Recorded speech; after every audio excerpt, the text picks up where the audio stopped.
Over their lifetimes, children and grandchildren receive many gifts. But really, what are the most important gifts that we give them? There are two things in particular that parents and grandparents can be sure and certain to make sure their children have and that they have embraced. The first is roots, and the second is wings. First of all, roots, so that the next generation knows where they came from, that they know what their family history and traditions are, that they're not afraid to realize perhaps the other people in their family, the history in their family, and to be able to have a sense of a foundation and to be able to say, well, I know this is where I came from, because without that, they'll never know where they are going. And the second is wings. Wings are what we give to the next generation, children and grandchildren, in order that they will be able to go forth to make good decisions, that we are able to let them go, realizing that the decisions that they make may not always be the ones we would make, but they've had that strong foundation, so they are able to go forth and hopefully to do so under God's beautiful protection. To give an example of the wings part of it, I know very often people have a lot of anxiety over, my children and my adult children, they don't go to church on Sunday. Well, you know what? If you've given them the roots, you gave them a good example as parents and grandparents, well, then all you can hope for is that from this point forward, they take up that torch and say, the gift of faith is mine. It's up to me at some point as a young adult to say, I am going to embrace the faith as a family, maybe when they have their own children.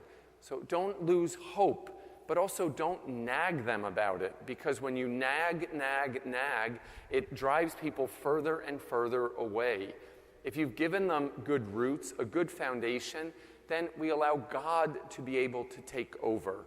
We allow God to be able to go forth and to be able to send the Holy Spirit upon them. What do we want for our children and grandchildren to have? And I include grandchildren because I know that many grandparents today are very actively and involved with their grandchildren. And so as a result, it's important for you to also set the example and support mom and dad, their parents, in order that the children, the grandchildren, grow up with a good and healthy family system of support. But something we really want for them to have in that growing wings is to have a conscience, the ability to make good and healthy decisions. When you think about your children, you want them to be able to say, yes, they can make decisions on their own, and they know the difference between right and wrong. That they are able to say, wow, I can take this, and I know where to go to get the right information and the wrong information. And perhaps to be held responsible and accountable for the decisions that are made. As parents and grandparents, you can't be helicopter over them, hovering over them all the time. Because if you do, you're going to have very unhealthy children. You have to allow them to kind of go on, maybe fall sometimes. Let them fall, because when they fall sometimes, they're able to get up and say, I know that I need to be healed. I know that I need to be able to next time maybe do something different so that I don't make the same mistake again. Now, in the life of Jesus, Mary and Joseph were sure to give Jesus roots and wings. We know that obviously they gave him roots because they brought him to the temple every year. They gave him the ability to know where he came from and what his faith background was. And he was born in the Jewish faith. Something that people ask me sometimes, they're like, Father, they come for a wedding or a funeral, and they say, why do you have the Star of David up and down the pews here in the middle in the section? I thought I'm in a Catholic Christian church. Well, guess what? You are, but Jesus was Jewish. That's what he was before he ended up going into his public ministry. He was raised in a very scholarly way and in a beautiful way in the temple according to the customs. So he was given his roots in the Jewish faith. He came from a culture that from the time of Isaiah the prophet, the window up there is the scroll of Isaiah representing one of Jesus' ancestors, somebody in faith who predicted his coming. David, the Star of David, he was of the house of David. Joseph and the coat of many colors. Again, part of the background of Jesus Christ. He would have heard the story of Joseph. Abraham and Isaac as well, the fourth and the fifth window here, as having been able to embrace the fact of even the Father and the Son who would suffer. It's a precursor of all that would happen to Christ. So in Jesus' ancestry, in his background, he was given good, solid roots. And in the gospel, we hear specifically today that Mary and Joseph had to let him have wings too. And to realize that this child, there was something very special about him. I'm sure Mary knew that from the beginning, obviously, because of the circumstances surrounding the birth. But on the other hand, she also had to realize he's now 12 years old. We know very little about what happened in Nazareth, in the home, in the carpentry shop, from the time that Jesus was about 2 until he was 30 and began his public ministry. This is a little glimpse into the hidden life in Nazareth, to what happened there in that home. And we hear, okay, so they went to Jerusalem, they visited the temple, and Jesus is like left behind. They thought, oh, he's in the caravan. You might say, well, gosh, they were terrible parents. They didn't see him for 3 days, and then they finally started like looking for him. What did he do that was so bad they didn't want him around? I assure you, Jesus was perfect. I'm sure he did everything just fine. But they figured he was with family and cousins and extended family. You know, it wasn't like he ran away in Harry Potter world and hid for 3 days and then they finally realized, well, where's our kid? No, I think that they knew that he was probably about something he was taking care of. So they went back and they found him there. And where did they find him? I'm sure they were shocked, but it was probably a realization, wow, he's going to grow into his own. He's going to become something that we cannot even imagine. And we knew there was something special. Even Joseph knew because he was told in dreams about this child. So they were able to say, well, maybe he's going to need to grow and he'll do things on his own. To embrace his humanity, obviously embraced already his divinity, and to be able to go forth and to say, I need to be able to go about my Father's business.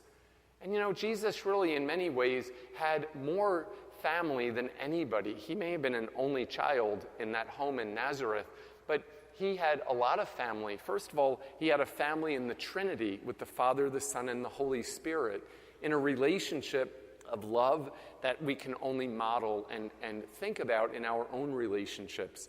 He had a family in Nazareth with Mary and Joseph. And certainly he was cared for and loved within the context of that human family. But Jesus also has a family in each one of us, and that is the larger family of the faith.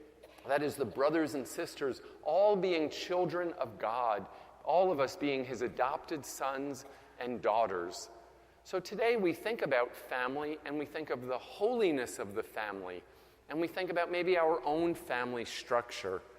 And I mentioned in the beginning of Mass that there is no family that is perfect. And if you're looking to have the perfect family, guess what? You probably won't find it. You may look down the block and say, oh, that family has a perfect family. Oh, that family seems for how come my family's not like that? We cannot have a perfect family, but you know what we can have, folks, is a holy family. We can have a family where the Lord is welcome in our home, where we have a home where our children grow up in a healthy environment with good boundaries, with accepting responsibility, and with accountability as well, giving them that gift of roots, of example, of a spiritual example, of allowing the Lord to be in our homes, to be able to be in our home for our joys and also for our sorrows. For the Lord to be there when maybe the pots and pans are flying, as Pope Francis spoke about in his visit here to the U.S., but eventually the pots and pans or the dishes go down, and we realize we're in a relationship with others. That cannot change. We cannot change our family. We can pray for them, though. And so today is a good chance for us to think about, if you're a parent or grandparent, to even think about, well, how are you giving the next generation and the one after that good roots and good wings, allowing them to be who God inevitably wants them to be. Because in each human life, there is incredible potential and goodness, and God shines through every human person and each human being, and we never know exactly where that might be. It's beyond our control. That's partially, again, one of those boundaries to be sure of in our relationships, especially with our families, we don't control people. We give them to God. That's part of that holiness, and that road to holiness is saying, Lord, please take over. I trust you, and I know that you will care for my children, my grandchildren, my brothers, my sisters, my aunt, my uncle. So today, just think of how you're giving good roots, a background to your family. How are you a great example of trusting in God, allowing them to grow wings? But also today is a chance to think of, where's your family at? If you dread going home this afternoon, saying, I can't believe I got to go into this household again with all these people that I didn't choose to be here with, just think of maybe it's time to be able to say, I need to have a vision for my family. How can you maybe be the agent of making things, helping them to grow, and being able to specifically ask for God's holy presence to be there? Because there's an awful lot of woundedness in families today. There's a lot of room for healing. And it is only through God, it is only through His holy presence that there will be the hope for the future.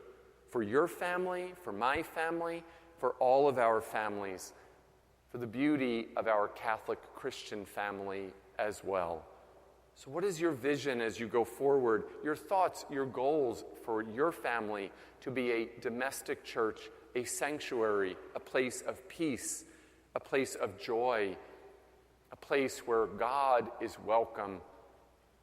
How can you maybe help to be an agent of making your family a holy family?